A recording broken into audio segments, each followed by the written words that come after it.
కొబ్బరికాయ ఎందుకు కొడతారు తెలుసా?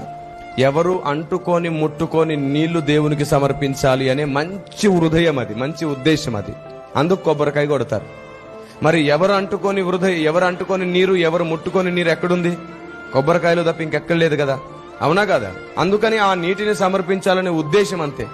అయితే పశ్చాత్తాపము వలన కలుగు నీరు, కన్నీరెంతో పవిత్రము, అది దేవుణ్ణి దింపుతుంది మన కోసం. అది కూడా ఎవరు ముట్టనిదే పశ్చాత్తాప కన్నీరు కారిస్తున్నాం మనం. కొబ్బరికాయ నీరు హృదయంలో పశ్చాత్తాపం లేకపోయినా వస్తుంది, కానీ పశ్చాత్తాప కన్నీరు దేవుణ్ణే హృదయంలోనికి తెచ్చేస్తుంది. అందుకండి కన్నీరు గార్చి ఏడిచి ప్రార్థన చేసేది సంఘాల్లో.